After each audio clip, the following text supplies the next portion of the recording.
Hello बच्चों, आज हम पढ़ेंगे पाचुरेशन। देखो पाचुरेशन क्या होता है।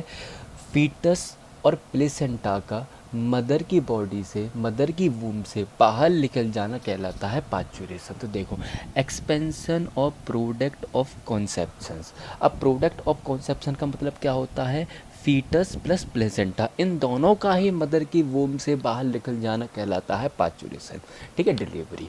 ठीक है, अच्छा, अब इस पाचुरेशन को कराने के लिए नर्व्स की ज़रूरत पड़ती है, साथ में हार्मोन्स की ज़रूरत पड़ती है। तो देखो लिखा हुआ है, it is a neuro endocrinal mechanism. तो हम इसको कैसा मैकेनिज्म कहते हैं, न्यूरो एंडोक्राइनल मैकेनिज्म। ठीक है, अच्छा, अब हमें पता कैसे चलेगी कि अब ये टाइम पाचुरेशन का हो गया। तो देखो, जब फीटस और प्लेसेंटा फुल्ली डेवलप हो जाएंगे तो वही सिग्नल देंगे कि अब पाचुरेशन का टाइम हो चुका है। तो देखो, सिग्नल फॉर पाचुरेशन कहाँ से आएंगे, come from fully develop foetus और प्लेसेंटा। यही दोनों जब फुल्ली डेवलप हो जाएंगे तो यही सिग्नल देंगे पाचुरेशन के लिए। ठीक है, अच्छा, जब पाचुरेशन हो रहा होता है तो उसके दौरान क्या होता है, ड्यूरिंग पाचुरेशन क्या हो रहा होता है, प्रोजेस्टेरोन जो हार्मोन्स है उसका डिक्लाइन होगा। क्या होगा, प्रोजेस्टेरोन जो हार्मोन्स है उसका कंसंट्रेशन कम होगा। अब क्यों कम होगा, वो इसलिए होगा, देखो, अगर प्रोजेस्टेरोन का कंसंट्रेशन बढ़ रहा है तो मतलब एंडोमेट्रियम लेयर जो है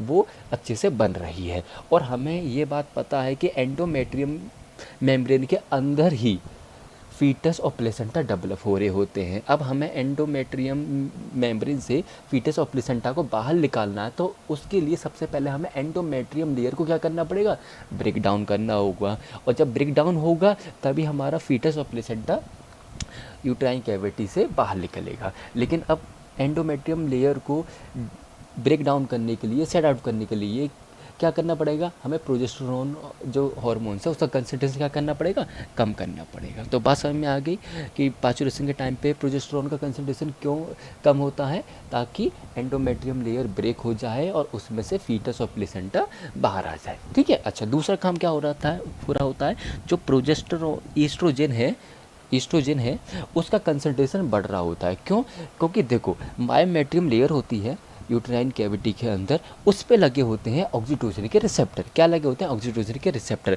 तो मायोमेट्रियम की लेयर पे ऑक्सीटोसिन के रिसेप्टर्स को बनवाता कौन है, एस्ट्रोजन। कौन बनवाता है, एस्ट्रोजन। तो लिखा हुआ देखो, development of oxytocin receptor on the myometrium. ठीक है, अच्छा, अब हम इसके मैकेनिज्म पढ़ते हैं कैसे। देखो, मानो ये क्या है, हमारा फीटस है, फुली डेवलप फीटस हो गया है, ये फुली डेवलप हो गया हमारा फीटस, और साथ में हमारा प्लेसेंटा भी फुली डेवलप हो गई है। ठीक है, अब ये क्या करेंगे, दोनों फीटस और प्लेसेंटा ये मूवमेंट करेंगे तो क्या होगा, जो यूटेराइन कैविटी है, वो स्ट्रेच होगी तो क्या होगा, ये नर्व इम्पल्स जनरेट करेंगे। देखो लिखा हुआ है, फुल्ली डेवलप फीटस और प्लेसेंटा जब एक्टिवेट होंगे तो ये क्या करेंगे, जो यूटेरस पे जो रिसेप्टर लगे हुए हैं, यूटेरस की मायोमेट्रियम लेयर पे जो रिसेप्टर लगे हुए हैं उनको क्या करेंगे, स्ट्रेच करेंगे। जिससे क्या होगा, स्ट्रेच करने से क्या होगा, नर्व इम्पल्स जनरेट होंगे। क्या होगा, नर्व इम्पल्स जनरेट होंगे, और यही नर्व इम्पल्स कहाँ जाएंगे, हाइपोथैलेमस। कहाँ जाएंगे, हाइपोथैलेमस का। तो लिखा हुआ सेंड टू हाइपोथैलेमस के बाद। ठीक है, अब ये गए कहाँ पे, हाइपोथैलेमस के पास। अब हाइपोथैलेमस के पास एक सेंटर होता है जिसको हम कहते हैं हाइपोथैलेमिक न्यूक्लियाई। क्या कहते हैं, हाइपोथैलेमिक न्यूक्लियाई। अब हाइपोथैलेमिक न्यूक्लियाई क्या करेगी, सिक्रेट करेगी क्या, ऑक्सीटोसिन। क्या बनाएगी, सिक्रेट करेगी ऑक्सीटोसिन बनाएगी। अब ऑक्सीटोसिन सिक्रेट कहाँ से होगा, पोस्टरी पिट्यूटरी। कहाँ से होगा, यहाँ से, पोस्टरी पिट्यूटरी से। अब मान लो ऑक्सीटोसिन रिलीज हो गया, क्या हो गया, ऑक्सीटोसिन रिलीज हो गया। अब ऑक्सीटोसिन जाएगा ब्लड में होते होते कहाँ पे जाएगा, जो यूटेराइन कैविटी है उसकी जो मायोमेट्रियम की लेयर है उस पे जाके बाइंड हो जाएगा रिसेप्टर पे। क्यों, क्योंकि जो ऑक्सीटोसिन के जो रिसेप्टर्स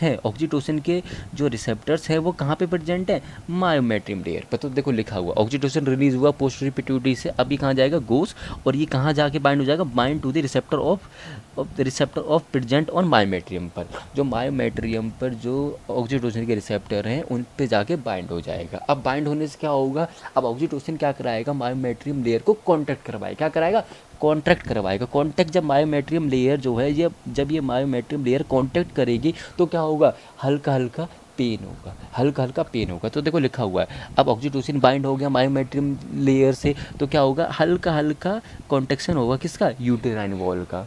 क्या होगा, हल्का हल्का कॉन्ट्रैक्शन होगा यूटेराइन वॉल का। अब जब यूटेराइन वॉल हल्के हल्के कॉन्ट्रैक्ट करेगी तो यही पॉजिटिव फीडबैक देगी, किसको देगी पॉजिटिव फीडबैक, किसको देगी ये देगी थैलेमिक न्यूक्लियाई को। अब जब ये हाइपोथैलेमिक न्यूक्लियाई को पॉजिटिव फीड देगी तो हाइपोथैलेमिक न्यूक्लियाई क्या करेगा, फिर ज़्यादा से ज़्यादा रिसेप्टर्स, ज़्यादा से ज़्यादा ऑक्सीटोसिन को क्या करेगा, रिलीज़ करेगा, ज़्यादा से ज़्यादा ऑक्सीटोसिन को क्या करेगा, बनवाएगा, सिंथेसाइज कराएगा। और फिर वो ज़्यादा से ज़्यादा ऑक्सीटोसिन कहाँ जाके बाइंड होंगे, मायोमेट्रियम लेयर पर, जिसकी वजह से फिर मायोमेट्रियम लेयर और ज़्यादा कॉन्टेक्ट होगी। तो लिखा हुआ है देखो, कॉन्ट्रैक्ट यूटेराइन कॉन्ट्रैक्शन इंटेंसिफाइड, बहुत ज़्यादा कॉन्ट्रैक्शन करेगी यूटेराइन की वॉल, और जिसकी वजह से क्या होगा, फीमेल को, मदर को क्या होगा, पेन होगा, और उसी पेन को हम कहते हैं लेबर पेन। क्या कहते हैं, लेबर पेन। अब जब बहुत ज़्यादा मायोमेट्रियम लेयर, यूटेराइन लेयर्स जब बहुत ज़्यादा कॉन्टैक्ट करेंगी तो वो फुल्ली डेवलप फीटस और प्लेसेंटा को क्या कर देंगे, बाहर की तरफ पुश करेंगी। कहाँ पे, सर्विस कैविटी में, सर्विस कैनाल में। उसके बाद सर्विस कैनाल के बाद कहाँ उसको पुश करेंगी, वेजाइना में, और वेजाइना के बाद कहाँ आएगा, वो मदर की वूम से बाहर आ जाएगा। तो लिखा हुआ है एक्सपेंशन ऑफ फीटस और प्लेसेंटा। ठीक है,